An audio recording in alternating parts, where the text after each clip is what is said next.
una metodología de la típica inspección, palpación, percusión y auscultación, ¿verdad? Pero en neurología y en neurocirugía no se aplica el mismo orden ni el mismo esquema, sino que se cambia la metodología. Entonces ustedes deben haber visto en semiología el examen físico neurológico, ¿verdad? Se deben acordar algo, por lo menos, de todos los apartados que van a conformar. Y estos apartados, obviamente, que tenemos que conocerlos desde el sistema, desde el examen físico general, regional y ya por el aparato o por el sistema nervioso central, ¿ya? Y cada una de estas tiene la peculiaridad que la vamos a estudiar ahora. Entonces, en el examen físico que vamos a tener esta metodología que va a variar en dependencia de la cápita en que nosotros estamos, que si bien utilizamos la inspección, la palpación, la percusión, la auscultación, muchas veces tiene que estar en relación con el criterio anátomo-funcional. ¿Y por qué?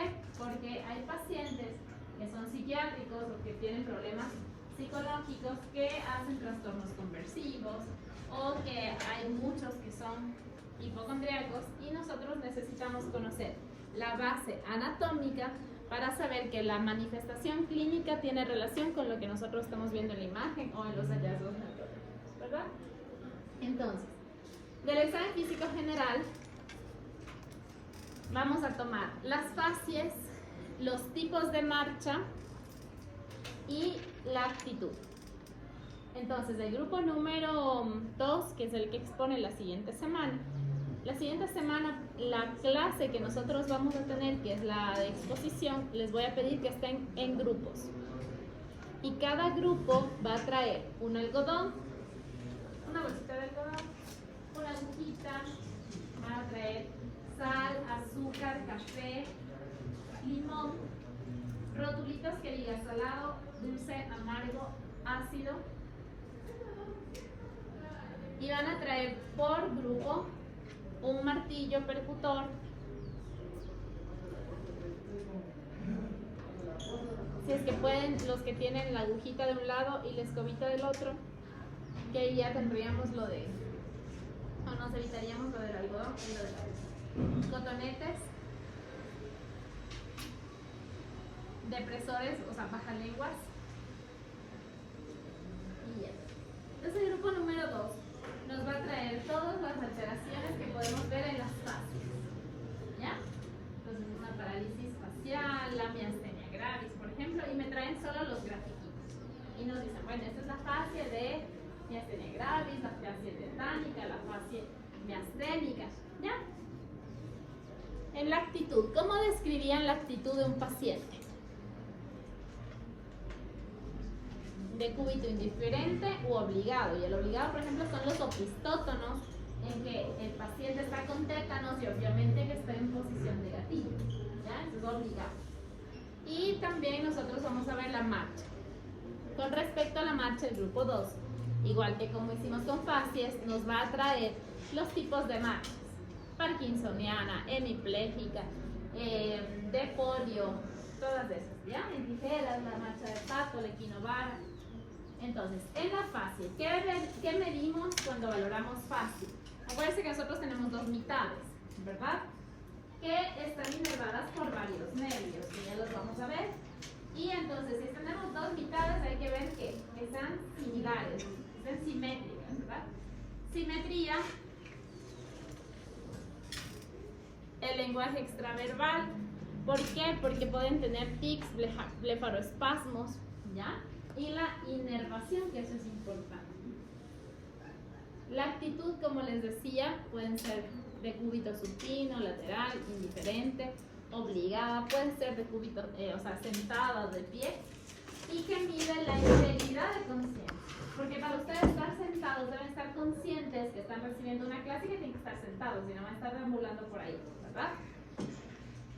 Y además de la parte cortical, necesitamos un tono y necesitamos que existan músculos que estén contraídos y otros relajados para adquirir la postura de sentado, ¿ya?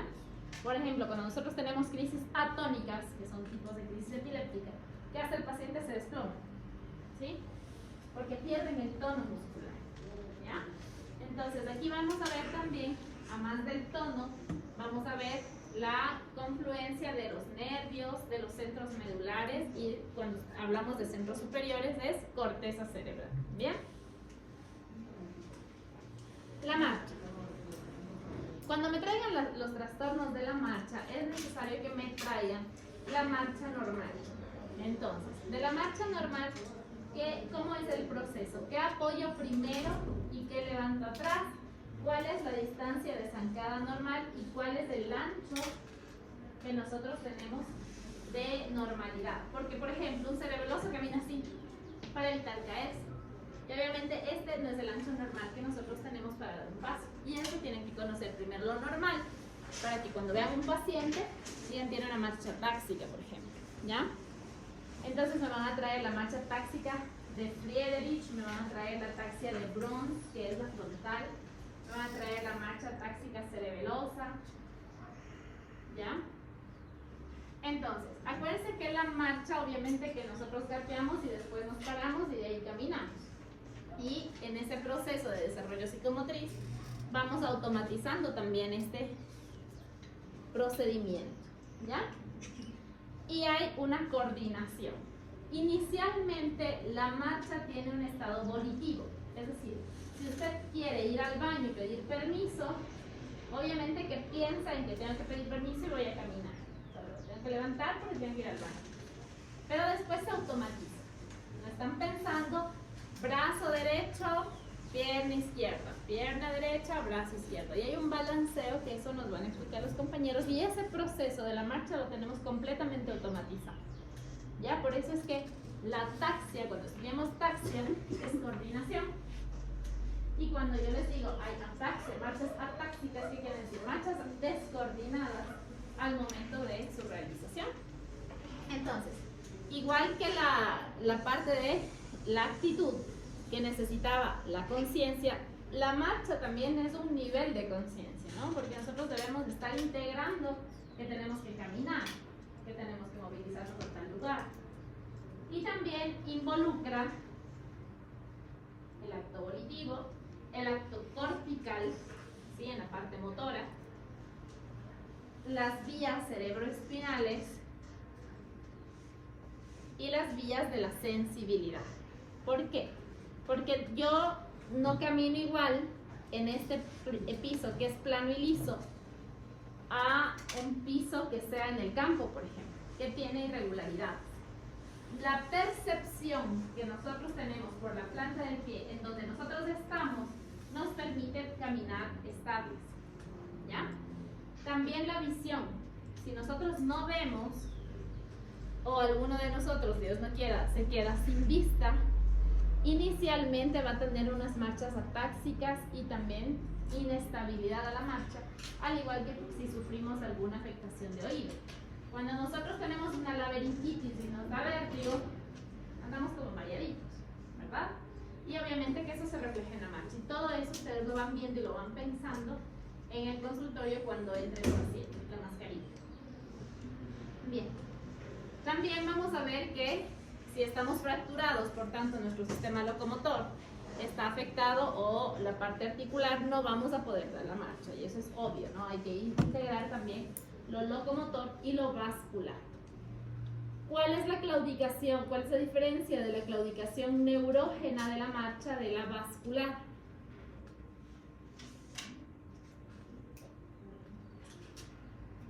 Bueno, van a estudiar, ¿ya? Y van a decirme para la próxima clase, que no pase como ayer, que no les mandé.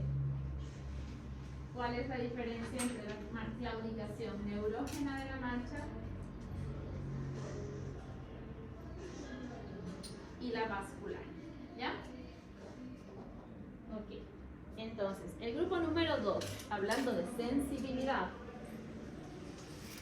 Bueno, esos son los tipos de marcha que nos van a traer, ¿no? La parkinsoniana, la hemipléjica, todas las taxas. Y hablando de sensibilidad, que les estaba diciendo de la propiocepción, nos va a explicar las vías de la sensibilidad. Entonces, hay un atlas de neuroanatomía que es lila, que está en la biblioteca. Si ustedes tienen tórtola, en tórtola también viene. Que la médula está cortada en segmentos, médula, médula oblongada, viene la cápsula interna y de ahí llega la corteza. Entonces son las vías de la sensibilidad, propioceptiva consciente, inconsciente, termoalgésica, la espinal. Entonces todas ellas nos van a decir. Lo que quiero es que traigan el gráfico y me digan, por ejemplo, la termoalgésica tiene tales receptores, esto es para el frío, esto es para el calor, esto es para la presión. Entran por tal lemnisco, suben 2, 3 niveles, se decusan, suben ascendente y vuelven a decusarse, llegan a la cápsula, a la parte 3, en dependencia del frío, del calor, 3, 1, 2 de la corteza somatosensorial. Eso es lo que tienen que decir de las vías. Y de la parte motora que estamos viendo, de la actitud, de la marcha, van a exponer solo la vía piramidal. ¿Quién recuerda por qué se llama vía piramidal?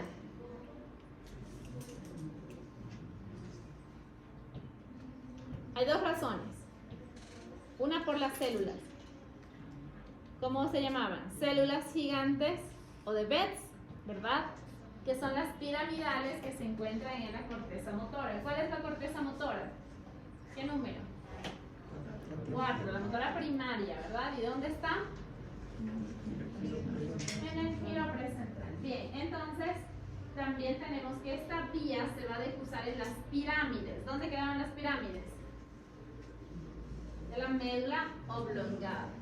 ¿Ya? Entonces por eso es piramidal. Bien, entonces, hablando de estado mental, nosotros tenemos que recordar que para nosotros estar conscientes necesitamos interactuar con el medio. Un paciente en coma, si hay un terremoto, ¿sale corriendo? No, nosotros sí. Nada más que sentimos el temblor y nos ponemos en sus lugares seguros, ¿verdad? Entonces, es el proceso que nosotros tenemos para procesar, por valga la redundancia, los estímulos del medio ambiente, integrarlos en la corteza y dar una respuesta. Porque sí, yo siento que está temblando, pero si no tengo una respuesta y no salgo corriendo, me muero, ¿verdad? Entonces es esa interacción con el medio que obviamente determina nuestra conducta y nuestras respuestas a los estímulos que recibimos. Ahora, cuando hablamos de conciencia, es importante saber que son todas las funciones corticales que nosotros vimos, ¿verdad? Las funciones superiores integradas en relación al medio. Si el paciente no tiene contacto con el medio, como el paciente comatoso, no hay conciencia, se pierde la conciencia. Y ahí vamos a ver los niveles de conciencia, ¿ya? Entonces, ¿esto desde cuándo lo vemos? Desde el primer contacto. No es lo mismo que mi paciente entre caminando, me entre saludando, a que me llamen a emergencias a valorar un paciente en coma. Lo veo desde que lo veo al paciente, ¿verdad? Con observarlo y también con evaluar respuestas, porque puede ser que el paciente esté en un estado estuporoso y esté somnoliento y tenga que, ¿cómo se llama? ¿Dónde estamos? Y eso también va a medir el estado mental. Entonces va a depender, vamos a lavarnos la cara, de preguntas y las respuestas que nos van a dar, pero también de obedecer órdenes. Y para eso está, ¿qué escala? De Glasgow, ¿verdad? Ahí tenemos si obedece o no obedece órdenes. Bien, entonces acuérdense que conciencia se escribe con C y consciente con SC. Ustedes van a escribir muchas evoluciones, chicos. No ponen las tildes. Ya estas generaciones se olvidaron definitivamente de las tildes. Y conciencia escriben. Cuando escriben conciencia me ponen SC. Y cuando me ponen consciente me ponen con C. Entonces, si pasaron por neurología conmigo, por lo menos tienen que aprender a escribir conciencia con C y consciente con SC. ¿Ya? Bien. Entonces, sabiendo lo que es el estado mental, ¿cómo evaluamos el estado mental? Vamos a evaluar la conciencia, vamos a evaluar la orientación, ¿qué quiere decir en 3 esferas? ¿Qué le preguntamos? Tiempo, espacio, el lugar es espacio. Tiempo, espacio, temporoespacial. 2, ¿y la otra? ¿Qué le preguntan? ¿Cómo se llama? Persona. Entonces la orientación es en persona y temporoespacial. Y cuando valoramos estado mental, chicos, en filiación, ustedes ya pusieron si es que es analfabeto, si tiene escolaridad. ¿Por qué? Porque todas las preguntas que nosotros vamos a hacer tienen que ir basadas en eso. Si el paciente es analfabeto y no sabe escribir, yo no puedo valorar, por ejemplo, el lenguaje escrito. No le puedo decir escríbame su nombre porque hay pacientes que todavía ponen la huella. ¿Ya? Ojo con eso. Entonces, ahí vamos a desarrollar una comunicación, ¿verdad? Entonces ahí valoramos los tipos de lenguaje en cuanto a la comunicación escrita, verbal, la memoria y el lenguaje que tiene que ver con las habilidades de comunicación. Entonces, el nivel de conciencia, el más óptimo es obviamente un estado en la escala de toma de liderazgo en 15, ¿verdad? En donde estamos vigiles y tenemos respuestas adecuadas al medio con estímulos que no tienen que ser tan intensos. ¿Ya? Se le cae el esfero a la compañera y si el compañero es caballeroso, se levanta y le recoge, si no le patea, ¿verdad? Bien. Y eso se integra ¿dónde? En nuestra corteza cerebral, ¿sí? También debemos tener memoria para dar una respuesta y esto se va adquiriendo a lo largo de la vida. Este nivel de conciencia, para que nosotros estemos vigiles, se integra con el famoso SAR, donde se encuentra el sistema reticular activador ascendente, que les mencioné rapidito en anatomía, en el tallo encefálico. ¿Ya? Este sistema reticular activador ascendente es como esos cablecitos que conectan a la computadora al tomacorriente. Si ustedes desconectan, ¿qué le pasa a la computadora? Se para. Lo mismo nos pasa a nosotros. Si nos desenchufan, caemos en coma. ¿Ya? Y de ahí vamos a valorar que las respuestas, ¿verdad? Hay veces que los movimientos, la habilidad para cumplir órdenes, ¿sí? Y que estas órdenes obviamente sean las adecuadas. ¿Cómo se clasifica la conciencia o los niveles de conciencia? Con el famoso ALECO, que deben haberlo visto. Todo esto, chicos, es repaso nada más. No es materia de neuro, sino que me ha tocado repasarles porque hay algunos huequitos. ¿Ya? Este es el nivel de alerta. El letárgico o obnubilado. El alerta estamos todos ahorita, ¿verdad? Están atendiendo a la clase, todos despiertos, los de atrás tal vez ya se me están durmiendo, no hay que ir tan atrás, ¿verdad? Y cuando ya empiezan medio a dormirse, ¿en qué estado caen? En el letárgico, obnubilación. Después de eso ya pasan a un estupor y luego progresan al coma. ¿Ya? Hay detalles en cada uno de estos niveles que los vamos a ver a continuación, pero si el paciente no clasifica y está en la transición entre estuporoso y comatoso, detallamos. ¿Sí? Un paciente que se despierta, se mantiene vigil por unos minutos y después vuelve a caer en coma. Alerta. Es el nivel de conciencia más alto, es el que están ustedes ahorita. Pero que cuando estamos conscientes, estamos vigiles, nuestro electroencefalograma cambia. Y cambia en cuanto a las respuestas, a la reacción que nosotros tenemos. Si les digo ahorita, vamos a evaluar, vamos a cerrar los cuadernos, saquen una hoja, obviamente que el ritmo, tanto cardiovascular como neurológico, va a cambiar. Entonces, si ustedes están conectados a una máquina de electroencefalograma, el electroencefalograma va a cambiar las ondas electroencefalográficas. ¿Ya? Responde a estímulos, como les decía, el simple que se cayó el esfero no es un estímulo tan grande, ¿verdad? No necesita estímulos dolorosos, ¿sí? Y obviamente que ante un estímulo hay una respuesta rápida. Temblor, salen corriendo todos, ¿verdad? No se van a quedar aquí sentados, ¿ya?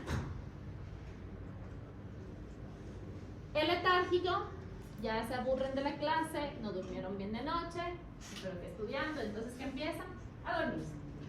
Y ahí viene el letárgico, o la típica de las 2 de la tarde, que estamos recién almorzados y empezamos los sábados con él y viene la doctora y nos da la conferencia que también estará hablando, pero estoy durmiendo. ¿Qué pasa? Si Ignacio se me empieza a dormir, como yo les veo, ¿qué le digo? Ignacio, ¿verdad? ¿A qué responde el letárgico? Entonces, a estímulos verbales, solo al llamado. ¿Qué hace Ignacio? Se despierta, pero mantiene el estado de vigilia. ¿Ya? Y eso es importante. Pero si yo le pregunto, dígame lo que estábamos hablando, obviamente que no va a saber y va a estar desorientado en cuanto a la conversación en que estamos manteniendo aquí. Entonces, esa es la referencia de un paciente letal. ¿Qué pasa? El estuporoso, Ignacio sigue dormido y necesito llamarlo tal vez más alto o tal vez ya con un estímulo doloroso.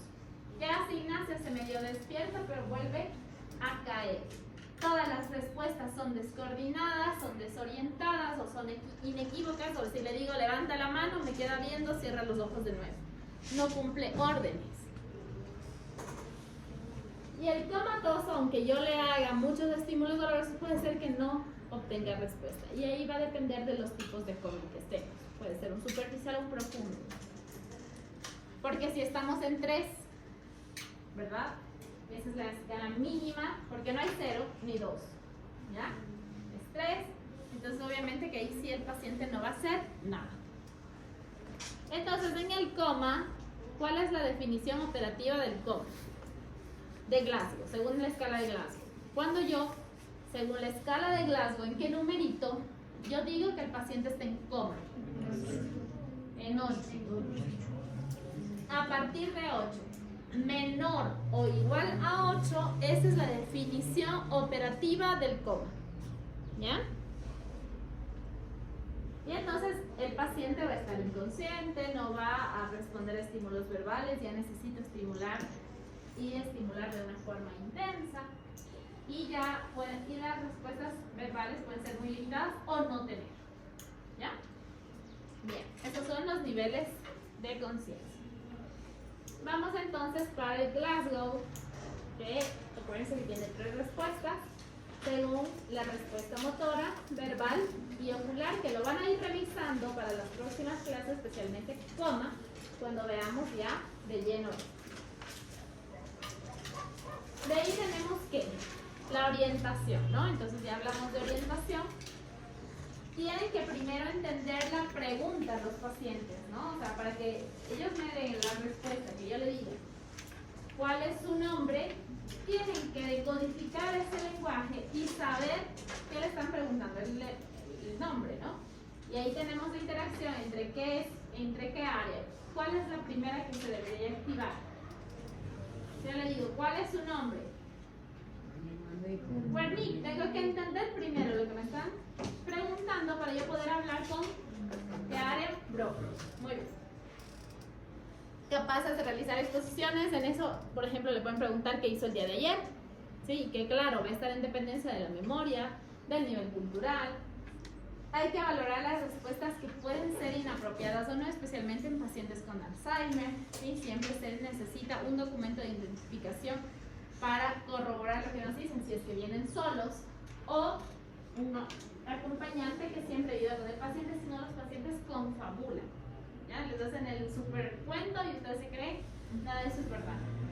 También hay que valorar el abandono de un lado, que solo vamos a ver en los síndromes lobares. Tienen que hablarme del abandono de un lado mañana. Mañana es. Sí. Y las 3 esferas que ya ustedes saben, temporoespacial y personal. Ahora la memoria. Cuando yo me voy con mi memoria flash y coloco ahí, ¿qué pasa? Se reproduce la diapositiva, ¿ya? Es una memoria que sirve perfectamente. Pero si yo vengo con mi memoria y me dicen que no pueden leer la memoria y se pierde la diapositiva, obviamente que tiene fallas. Por tanto, para que no suba, la memoria es igual que esa memoria flash. ¿Qué hace? Primero la almacenamos. Ponemos todas las diapositivas, ¿verdad? Todas las exposiciones que tenemos mañana. Pero ¿qué es lo importante de esa memoria? Además de que almacena los recuerdos, los pensamientos, la experiencia vivida, ¿qué pasa? Evoque. Entonces, que le pregunten a su paciente qué hizo ayer, dónde nació, qué hizo en su infancia. Eso es evocar los recuerdos. Entonces es la memoria, ¿no? No es solo almacenar, sino es evocar, porque yo puedo leerme todos los libros, vengo a dar el examen de neurología, no sé nada, 0-1, ¿verdad? Reprobado. Entonces esa memoria no está adecuada. tenemos tres tipos de memoria. La memoria inmediata, esa que ustedes cogen media hora antes de que venga la doble furio, leen todo lo que les dijo de 5, o sea, perdón, 10, porque es que yo cuando hice la carrera de lo máximo era 5 y a veces me sale 5. Cogen 10 en la evaluación oral, me fui, regreso a la otra semana, les pregunto y no se acuerdan de nada. ¿Ya? Entonces es memoria inmediata, en que nosotros almacenamos cosas rápidas para una respuesta rápida, pero que si no se continúa trabajando en ese conocimiento, se va a olvidar enseguida. ¿Ya? Entonces, ¿esto cómo lo evaluamos? ¿Qué le decimos al paciente? Le voy a dar una lista de objetos, casa, perro, gato, se termina la clase, se termina la consulta, y usted me tiene que decir las 3 palabras que dice. ¿Ya? Cuando hay trastornos de memoria inmediata, que es la primera fase de Alzheimer, no se van a acordar. La memoria anterógrada o reciente, ¿cuál es esa? ¿Qué desayunó hoy? ¿Qué almorzó? ¿Sí? Y la de evocación o de largo plazo o retrógrada, ¿cuál es? ¿Dónde vivió? ¿Dónde nació? ¿Cuáles fueron sus profesores? ¿A qué escuela fue? ¿Sí? De los primeros años de nuestra vida. Va a depender del nivel educacional, del nivel cultural para las respuestas, y acuérdense que confabulan mucho. Los viejitos no les gusta que les digan que tienen trastornos de memoria. Hacen una negación y le dicen, sí, yo ayer comí omelette y me fui al parque y nada de eso fue real. ¿Ya? Entonces, cuando hablamos de lenguaje, tenemos dos tipos de alteraciones. La disartria, que se van a acordar que es cuando estamos ebrios y se nos enreda la lengua, ¿verdad? Y la disfasia o afasia, que es cuando se nos afectan nuestras áreas corticales. ¿Ya? ¿En qué hemisferio está el área de Wernicke y el área de Broca? Dominante. En el dominante, ¿ya? Entonces, el habla es la articulación de la palabra en el que nosotros necesitamos todo nuestro aparato fonador, incluidas las cuerdas vocales, ¿ya? Incluidas los labios, la lengua. Si ustedes no tienen lengua, no pueden hablar, ¿ya? Y entonces, cuando se altera el habla, tenemos que disar. Ahora, cuando el lenguaje se afecta a nivel cortical, no podemos entender o no podemos hablar, o las dos cosas, y ahí tenemos la fascia, que ustedes me van a decir mañana, la diferencia entre la fase sensitiva, sensorial y la mixta, que eso ya les mandé a estudiar, pero ayer no hablamos de fascia.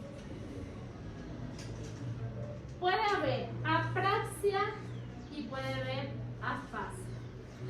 La apraxia es la imposibilidad de reproducir movimientos automatizados.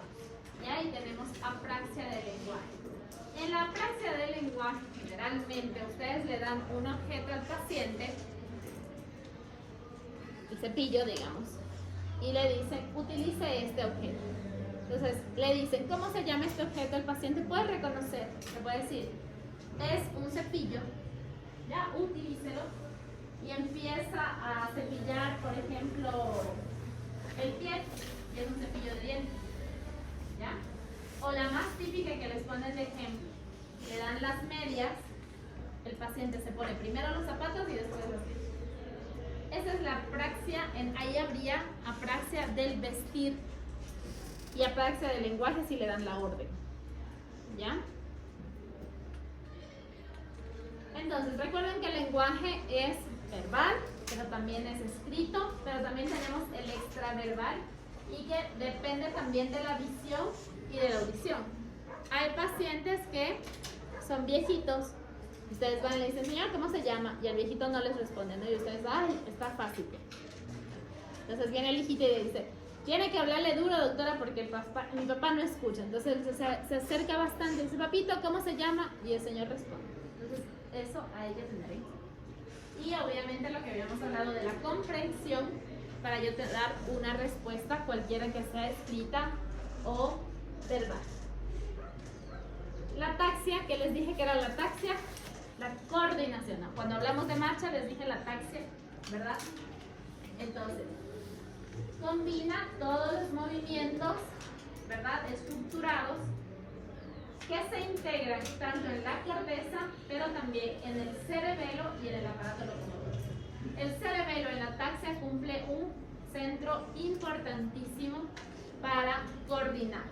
Pero más de la coordinación, y que esto ya lo deben saber porque mañana evaluamos síndromes, ¿verdad? Y vamos a mejorar las notas de ayer. ¿Qué hace el cerebelo? Además de coordinar. El equilibrio, muy bien, ¿qué más? Hace que nuestro movimiento sea armónico, ¿sí? Y ahí viene, por ejemplo, las pruebas de la marioneta que ustedes le dicen esto, haga esto. Esta armonización del movimiento el paciente le hace así, ¿sí? Disarmónico total. Y si ustedes le dicen, tome este marcador o sujete el celular, ustedes le van a dar, el paciente no llega al objeto o se pasa para obtener el objeto. Y esa es la dismetría. Son movimientos desmesurados. O sea, no se miden. Nosotros obviamente que no sabemos 50 centímetros, solo vamos directo y cogemos.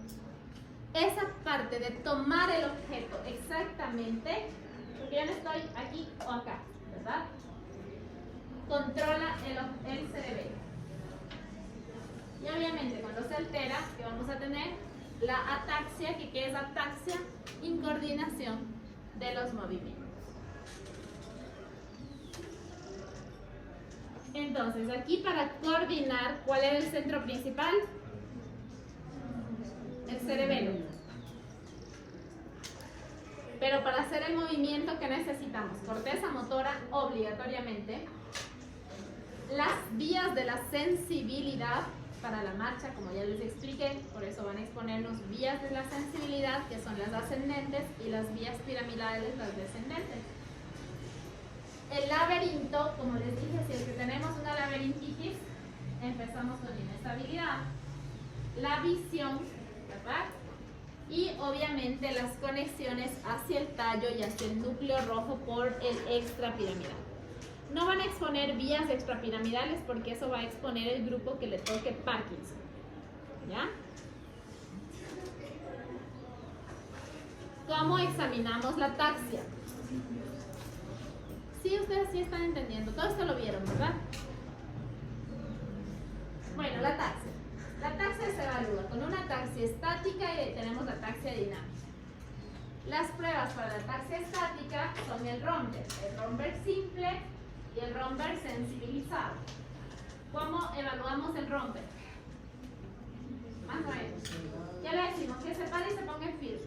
Ese es el Romberg simple. Cuando le mandan a cerrar los ojos es el sensibilizado. ¿Ya? Es la típica prueba que le decimos a nuestro amigo que dice que está bien y nosotros sabemos que está borracho. ¿Qué le dice?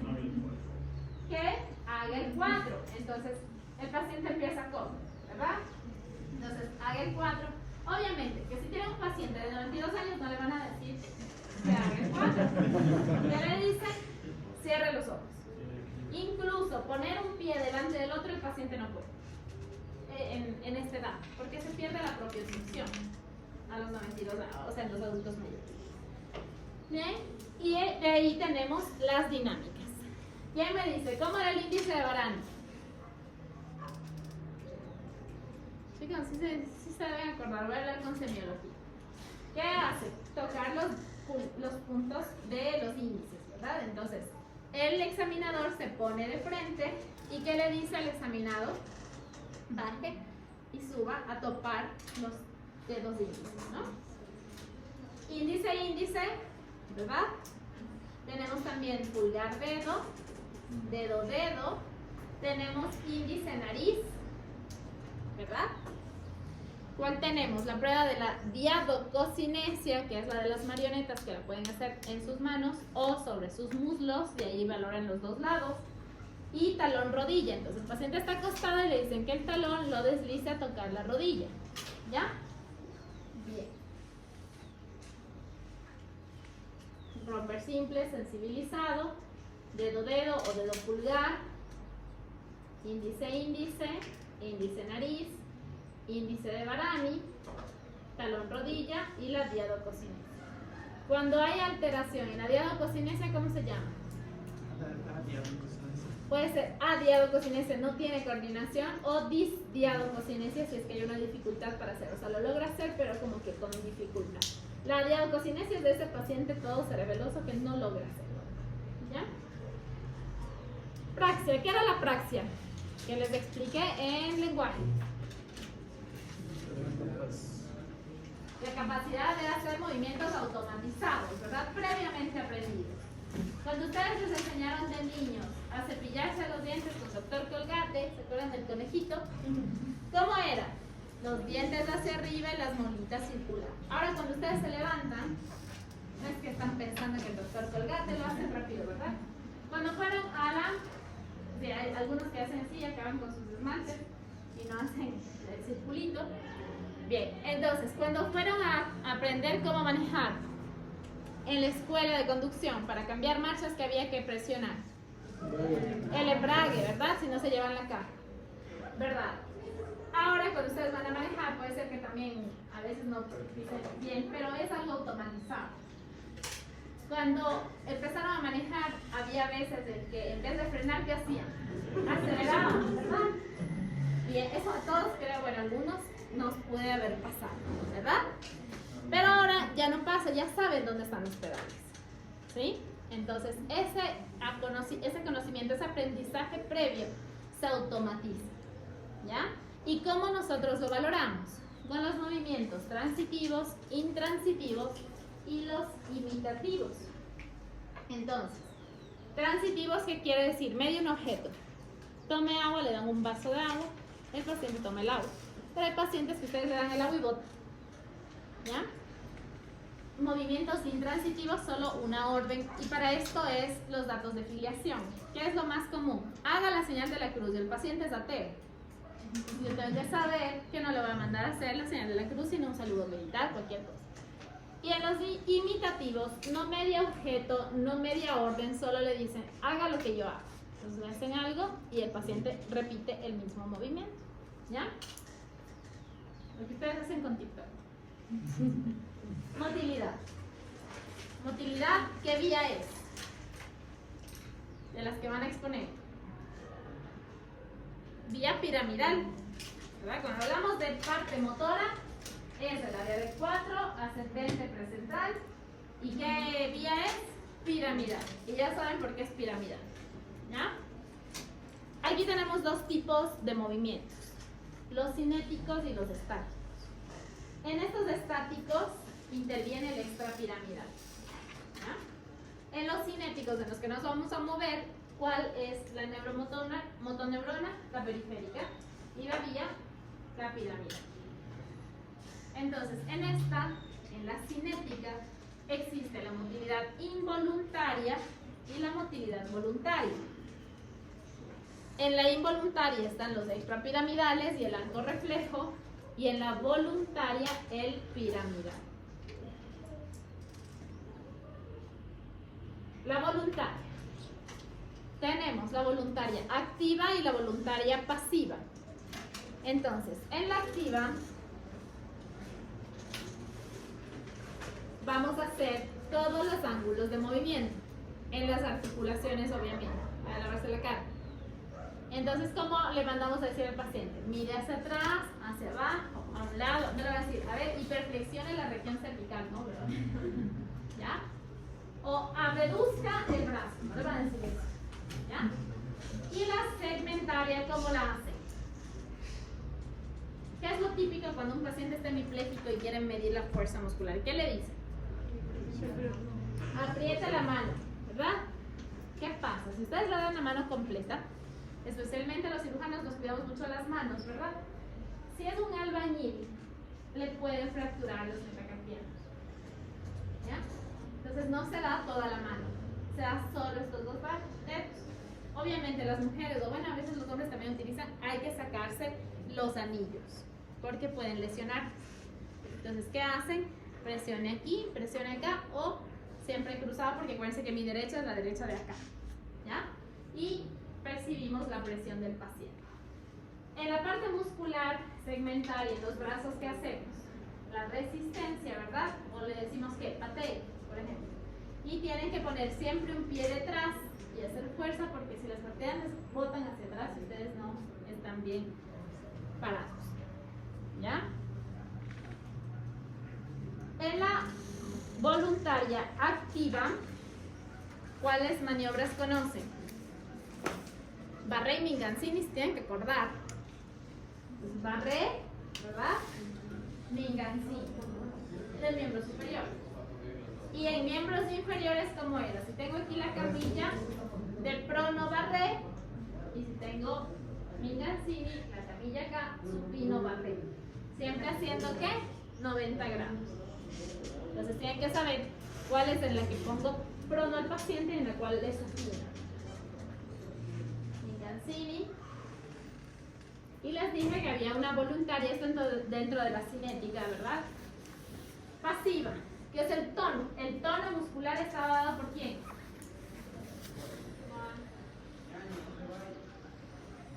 ¿Por quién, chicos? El tono, les acabé de decir, están viniendo a calentar las bancas. Por el cerebelo. Ya hablamos de tono. Les dije que para estar sentados, parados, acostados necesitábamos un centro regulador, el más importante, el cerebelo. Y obviamente hay que mirar el músculo, ¿verdad? Y aquí ustedes sí van a ver, es decir, van a inspeccionar, van a palpar el grupo muscular y van a hacer la prueba de André Thomas y de Stewart Holmes, que van a estudiar todos, porque la próxima semana, que es la exposición, como van a estar en grupo, van a examinar, te voy a decir, por ejemplo, Ignacio, Andrea, ¿es verdad? No. Anabel. Examine la Anabel la prueba de pasividad para que se saque 10 de la prueba, ¿verdad? Entonces tienen que saber cómo examino a André Thomas y Stewart Holmes. Vamos a la pasiva. En la pasiva, a más de estas pruebas de André Thomas, de Stewart Holmes, del tono, vamos a hacer rigidez nucal, porque aquí entran los signos felices. Entonces hacemos rigidez nucal, Rudzinski y Kernig. Y acuérdense que no es Kerning con N, sino es Kernig, sin la N al final, ¿no? Tienen que saber cómo hacerlo. Esto lo van a hacer en la clase práctica, en la exposición. Y tienen que saber que no hay solo la rigidez de nuca, ni Kernig, ni Rudzinski, sino que de hecho esos ya en Australia, en el último curso, por ejemplo, ya no los utilizan. Utilizan Binder, Gelle, utilizan Oppenheim, sucedáneos de Babinski. ¿Cuáles son los sucedáneos de Babinski?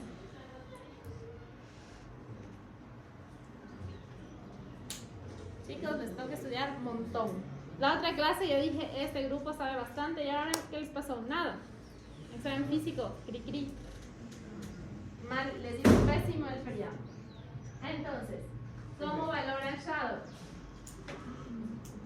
¿Cuáles son los sucedáneos? Babinski, ¿verdad?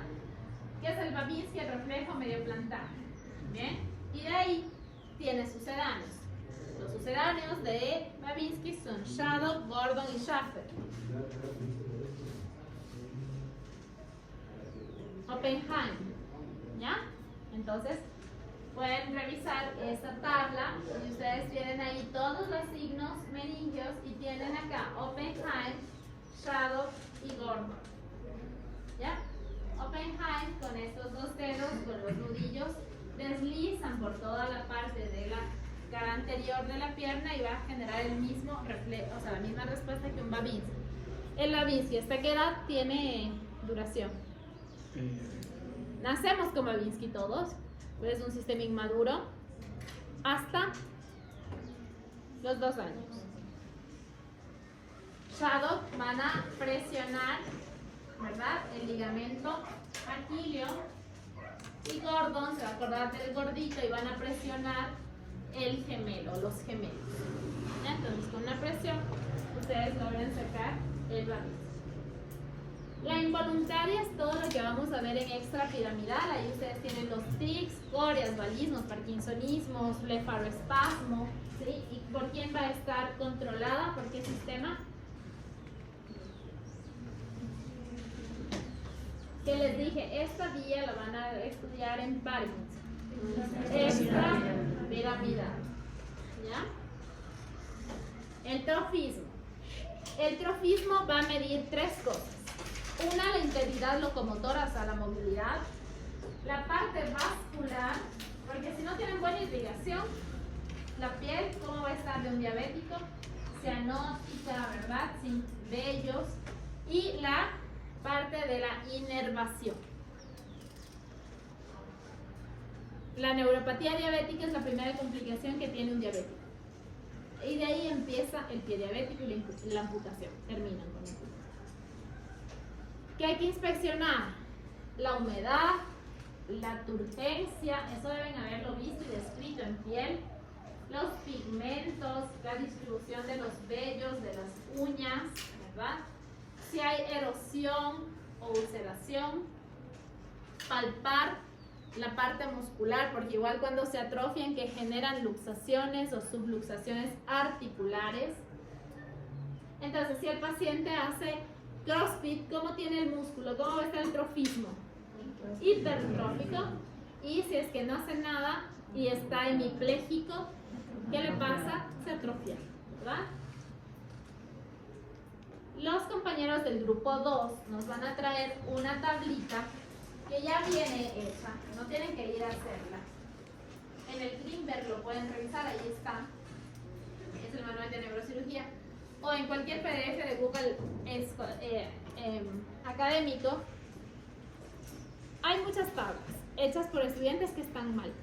Por eso es que les mando a los PDFs, a los papers o a un libro. Tienen que saber de dónde sacan la información porque de eso depende su nota. ¿Qué van a hacer? Los reflejos tenemos los osteotendinosos y los cutáneo-mucosos. Me van a poner osteotendinosos, todos los reflejos tendinosos, donde se integran, porque es un alto reflejo, no llega a corteza, eso es a nivel medular. Donde percuten y qué respuesta tienen. ¿Ya? Entonces me ponen reflejo bicipital, percutan el tendón del bíceps y lo que hace es una flexión.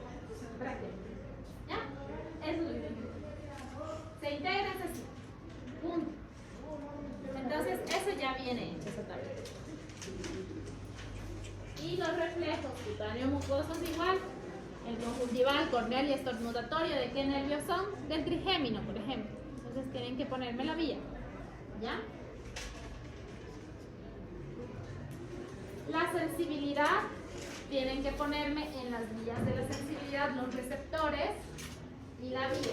Porque si yo no tengo receptores que capten la información, aunque me pongan agua congelada, no voy a sentir, no va a llegar la información a mi corteza y mi corteza no va a responder con el retiro. ¿Ya?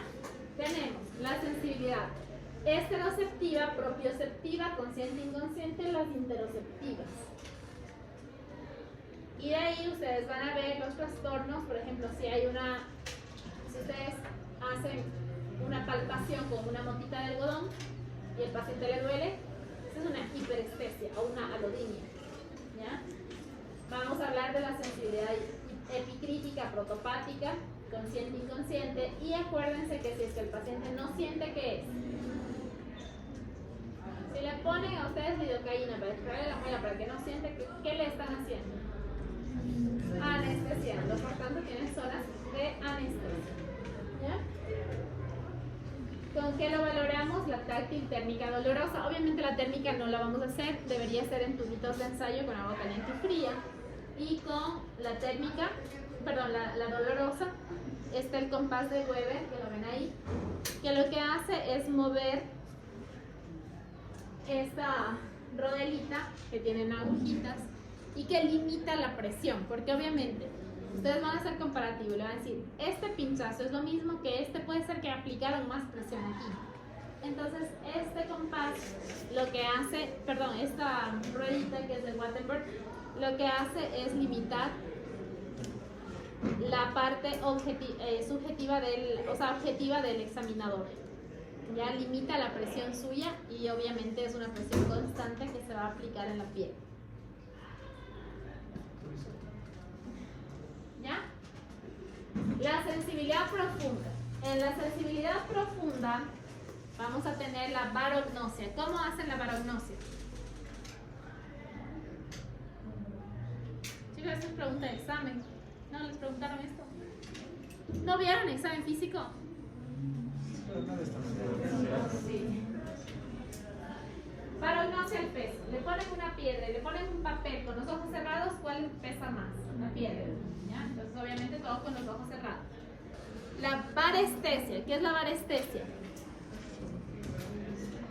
De presión. Entonces puedo poner el compás, pero presionar una punta más que la otra. ¿Dónde estoy presionando? ¿En qué punto? Y esa es la discriminativa también, la mascarilla.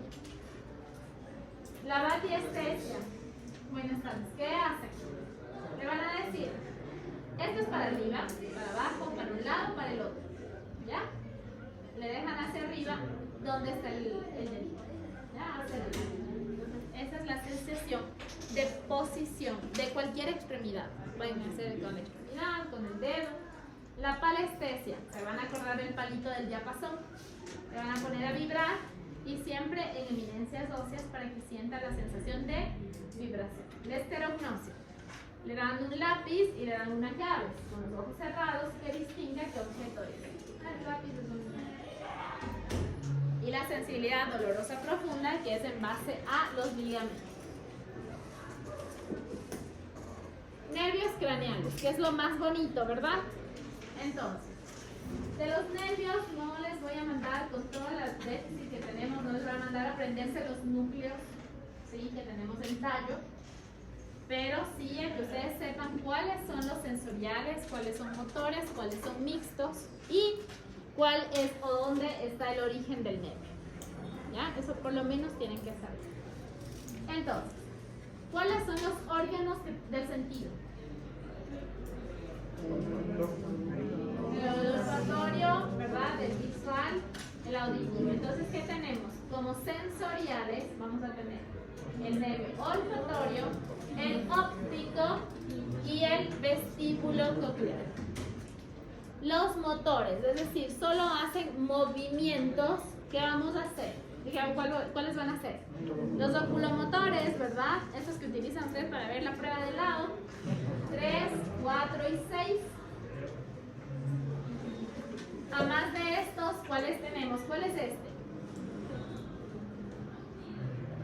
El que me importa, que le dicen ustedes. Accesorio. ¿Ya? O espinal. El 11. ¿Ya? ¿Y el 12 cuál es? Hipoglosal. Por tanto, es el único motor de la lengua. ¿Cuáles son los mixtos? Trigémino, porque tiene la parte sensitiva y la parte motora. Facial, glosofaríngeo y el vago. ¿Ya? Muy bien. Ahora, el origen del nervio. Dentro del origen del nervio, 1 y 2 son extensiones diencefálicas. Por tanto, no tienen núcleos ni tienen origen aparente, ¿verdad? Su origen es propio. Del 3 al 4 va a estar su origen en mesencéfalo. Del 5 al 8 en puente. Y del 9 hacia abajo, ¿se acuerdan de los nervios, nervios craneales bajos o pares craneales bajos? ¿No? 9, 10, 11 y 12.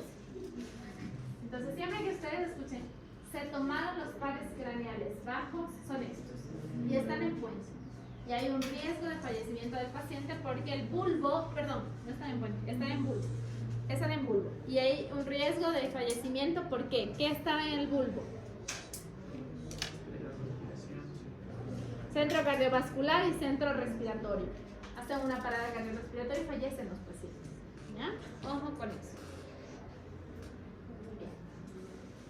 Vamos a empezar con el olfatorio. Van a traer también, por favor, un potecito de perfume.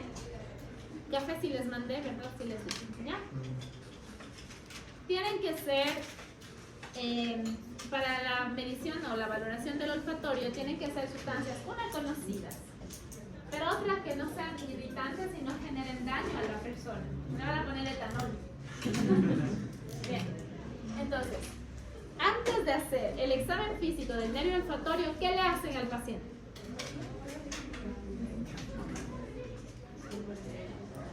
rinoscopía. Hay que examinar las fosas nasales. Si es que tiene desvío, si hay una mucosa hipertrófica. ¿Qué le van a preguntar antes de examinar? Perdón, ¿qué le preguntan al paciente? Si huele bien de las dos fosas nasales, si tiene alguna obstruida, si tiene antecedentes de cirugías, o si tiene COVID o está más en una fase post-COVID, o tal vez está viniendo por gripe, que no sabemos. Acuérdense que COVID generó anosmia, ¿verdad? Y cuando nosotros no percibimos el olor, ¿qué otro sentido perdemos? El gusto. Entonces, junto con la anosmia que teníamos, ageusia. Y es por eso que yo siempre les digo a ustedes que las mamitas tal vez no saben la fisiopatología, pero de generación en generación, ¿qué le hacen al bebé para que tome el jarabe? La tapan en la nariz y adentro, ¿verdad? Para que no sienta el sabor. ¿Bien? Después de toda esa evaluación en la historia clínica, hacen el examen físico, hacen la rinoscopía y proceden al examen físico. En el examen físico, ¿qué le van a decir? Que cierre los ojos y que se ocluya una fosa nasal. Y van a poner perfume. ¿Qué huele? Hay quienes le ponen perfume y dicen que es defecación. ¿Cómo se llama esa alteración? Cacosmia. Muy bien. ¿Y no huele nada? Anosmia, que ya lo dije. Ahora, le tapan la otra fosa nasal. ¿Le ponen perfume o le ponen otra sustancia? Otra. ¿Por qué? Muy bien. Porque existen receptores olfatorios arriba que ya se quedan, ustedes se quedan, huelen un perfume y se quedan con ese perfume un buen tiempo. Ya, al igual que una vez nos tocó un paciente que en cirugía transquirúrgico se secó. El doctor nos decía, tranquilos que ya sus receptores se van a adaptar. Sí, usted huele ese olor, pero ya después se adapta. Entonces, si ustedes le ponen la misma sustancia, estos receptores todavía van a estar en la sustancia del perfume y obviamente no va a poder diferenciar si era lo que percibió antes o actual. Por eso es que se utilizan dos sustancias. ¿Ya? Vamos al 2, nervio óptico. ¿Qué mide el nervio óptico? Mide 4 cosas. ¿Cuáles son las 4 cosas? Agudeza visual, de cerca y de lejos. No está llena de diapositivas. La campimetría, ¿verdad? Nos tapamos uno, se tapa el otro, ¿en dónde está? ¿Verdad? ¿Cuál es la otra? Visión de colores y el fondo de ojo. Todo eso vamos a valorar en el 2. Entonces, ¿qué tabla es esta? Para la visión de lejos. Me van a decir por qué es 20-20 en la exposición, ¿no? ¿Qué tabla es? Es Snellen, muy bien. ¿Y la tabla de cerca, cómo se llama? Que se van a cortar de un alcohol que a algunos nos gusta, que algunos mezclan con Red Bull. Jagger, ¿verdad? Sí, ¿no? Se van a quedar ciegos, chicos. Bien, por eso es que no se acuerdan. Ahora, si el paciente no ve ni con la tabla de Jagger, ¿qué van a hacer? Visión en cuenta dedos, ¿no? ¿Cuántos dedos tengo aquí? ¿Ya? Si no ve, ¿cómo va? Visión en bulto. Si no ve, la linterna. Y si no ve, hay una amaurosis. ¿Ya? Amaurosis o ceguera, ¿no? Hacen la perimetría y campimetría sabiendo de que mi campimetría está bien. Y ahora lo adecuado para la valoración cuando tenemos trastornos campimétricos es el campo visual automatizado. Hay una máquina que es el Octopus que ustedes le mandan a hacer al paciente ese estudio, le aparecen estrellitas, el paciente mirando al frente va clicando cada vez que aparecen las estrellitas y le da el campo visual. Y es ese famoso campo visual que ustedes van a ver en oftalmología, que lo van a estudiar, que lo dividen en 4 y tiene unas estrellitas. Donde no ve está negro. ¿Ya? ¿Qué tipo de alteración campimétrica tienen las lesiones celares? Se parecen a un caballo. ¿Qué le ponen al caballo? No sé cómo se llaman, le ponen unas cosas así para que no vea los lados, para que no se asuste, ¿verdad? Ya. ¿Cómo se llama esa pérdida de visión del campo visual? Hemianopsia bitemporal. Ahí tenemos los de hemianopsia somoria. Chicos, ustedes ya mañana exponen síndromes. En el síndrome lobar temporal. En el síndrome, si es que hablan de las regiones celular y en el occipital. En el occipital, por ejemplo, ¿qué nos da? Cuadrantanopsias, ¿verdad? En el temporal tenemos hemianopsias. Entonces tienen que saber ya para mañana, esto tenían que responderme. Estudien para mañana, síndromes, todo. La visión de colores.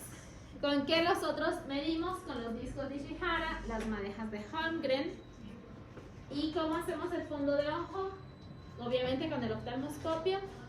Llegamos a ver el reflejo rojo luminoso, rojo naranja. Y de ahí ingresamos hasta el fondo de ojo. ¿Ya? Después de eso, ¿qué vamos a hacer?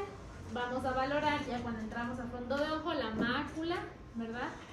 Eso me imagino que lo van a hacer con oftalmología, ¿ya? Mácula, la parte de la papila, que ayer hablábamos del Foster Kennedy. Ah, no, aquí no leyeron, pero ya le deben haber leído para hoy. ¿Quién era el Foster Kennedy? Eso era para mañana. Ay, aunque sea ¿de qué será eso, no? Les mandé a leer Kernohan, les mandé a leer Foster Kennedy. Ustedes escriben y escriben y escriben, pero no saben mañana, por favor. En la papila puede haber un edema o una atrofia de la papila. ¿Sí? El edema de la papila, papiledema, ¿verdad? Pero puede haber una papila también atrófica. ¿Y qué vemos? Las arterias y las venas, ¿verdad? Las venas son las que laten en el fondo de ojo. Ahora, la parte motora de la parte ocular, ¿cuál es? 3, 4 y 6. Vamos a tener una motilidad extrínseca y una intrínseca. La extrínseca está dada por todos estos nervios que van a inervar los músculos de la movilidad ocular. Y vamos a decirle que mire hacia arriba, hacia abajo, a los lados. Podemos hacer una H, podemos hacer un círculo, una estrella, cualquier forma. Tienen que valorar todos, ¿verdad? Pero que también valoren que abra el párpado. La apertura ocular, ¿a quién se debe? ¿A qué nervio?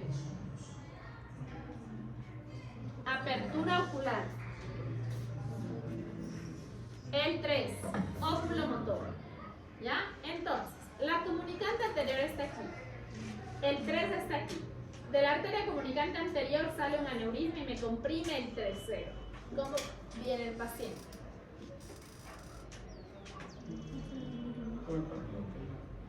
Con el párpado caído, porque lo normal es que el tercero abra el ojo y si está lesionado, ¿qué va a hacer? Va a generar una ptosis palpebral. ¿Y cómo viene la pupila?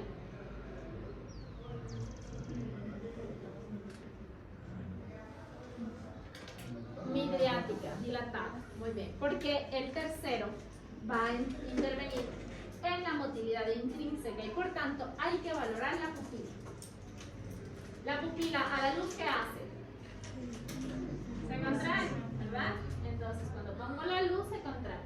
Cuando le pongo la luz y tiene un aneurisma, viene con la tos y le levanto, la pupila ¿cómo está? Midriática, está grande, no se contrae. Hay que ver el reflejo fotomotor, que es el de la luz. Pero las pupilas, además de la luz, reaccionan ¿a qué? A la acomodación y a la convergencia. ¿Qué es la acomodación, verdad? Cuando le hacemos ver a la punta de la nariz. Y al consensual, ponemos una separación, iluminamos en una, pero valoramos que se contraiga la otra. ¿Ya? Y van a leer el reflejo. Me van a decir cómo se llama. Yo les voy a decir la definición. El paciente se imagina que está viendo una hoguera y las pupilas se contraen. ¿Ya? Solo de imaginar, si ustedes no están incidiendo la luz, ¿cómo se llama ese signo o ese reflejo? Vamos al trigémino. Dijimos que era la sensibilidad de la cara y se va a dividir en 3 ramas. ¿Cuáles son esas 3 ramas? La primera, ¿cuál es? Oftálmica, ¿verdad? Y es la que nos confundimos cuando queremos decir óptico. ¿Ya? Entonces usted me dice, nervio oftálmico, yo voy a pensar en trigémino, no voy a pensar en óptico. ¿Ya? La segunda rama, ¿cuál es? Maxilar. Y la tercera, mandibular, que ojo, cuando esta partecita nos duele, no es el trigémino, sino el C2. Y hay muchos pacientes que no llegan a aliviarse el dolor, que han tenido tumores en C2 y que tienen solo el dolor de aquí. ¿Ya? Pero también ahí se integran reflejos, como ya vimos, corneal, conjuntival, mandibular y estornudatorio. ¿Ya? Chicos, cuando el paciente está en coma, sin reflejos de tallo, cuiden las córneas se trasplantan. Entonces hay quienes están ahí en el ojo, doctora, pero no tiene, además de que es una mucosa, deben hacerlo con guantes porque se pueden contagiar de VIH, de hepatitis, serología. Entonces, palpan y nos vamos a palpar, vamos a hacer entre nosotros el reflejo corneal y van a ver que es tan sensible. Cuando ustedes sienten una pestañita están incómodos. Entonces, si no les sale con una liñita de algodón, no les va a salir metiéndole el dedo al pobre paciente y dañándome la córnea. ¿Ya? Bien. Y también la parte motora, ¿cuáles van a ser? Los músculos, estos músculos encargados de qué son, chicos? De la masticación. Entonces van a poner todos aquí las manitos y van a abrir y cerrar la boca. ¿Qué sienten? Se mueve el músculo, especialmente en su inserción en la línea temporal superior. ¿Ya? Y también aquí. Van a poner aquí sus manitos, sus deditos y van a cerrar y van a abrir. Contraigan, suelten, van a sentir que se contraen. ¿Cuáles son los músculos de esos? Maceteros. Y también nos faltan dos músculos. ¿Cuáles son? Pterigoideo lateral y medial, que también forman parte de la masticación. Vamos al facial. Cuando vamos a valorar la función motora, ¿qué le decimos al paciente? En la parte superior, de aquí para arriba, ¿qué le dicen al paciente? Cierra, a ver, frunce el ceño, ¿verdad? Suba las cejas. ¿Qué más le dicen? Cierre fuerte los ojos. Por tanto, el que abría el párpado, ¿qué nervio era? El 3, oculomotor. Y el que va a cerrar el párpado, séptimo. Si está paralizado el séptimo, ¿cómo viene ese párpado? Abierto, no puede cerrar. Ustedes van a ver que pestañea de uno, pero el otro se queda abierto. ¿Ya? ¿Qué le dicen en la parte inferior? Enséñeme los dientes. A veces sonríe y el paciente no pueden ver. Entonces, enséñeme los dientes grandes. Lance un beso, ¿verdad? Mueva para un lado, mueva para el otro lado la boca. ¿Y qué vamos a hacer? Tratar de abrir cuando cierra fuerte o tratar cuando infla de aplastar. No le aplasten los dos lados porque obviamente se le va a salir el aire. ¿Cuál es la parte sensitiva del facial?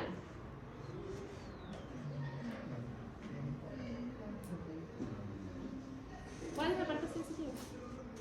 2/3 anteriores de la lengua.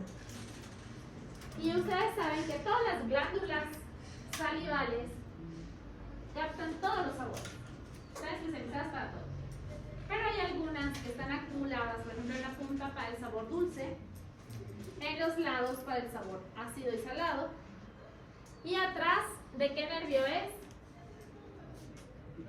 Noveno, ¿verdad? Amargo. Y en el centro, eso se saben todos, ¿qué sabor? El umami, ¿verdad? La soya, por ejemplo. Bien. El vestíbulo coclear es del 8, esto lo van a ver específicamente en otorrinolaringología el próximo semestre, pero tienen que saber que igual que en el olfatorio hay que hacer otoscopía. ¿Qué tal si el paciente tiene un tapón de cerumen? No les va a escuchar, ¿ya? ¿Qué valoran? La prueba de la voz cuchicheada, le hablan bajito, o el tic-tac del reloj, deben tener uno con segundero y le acercan.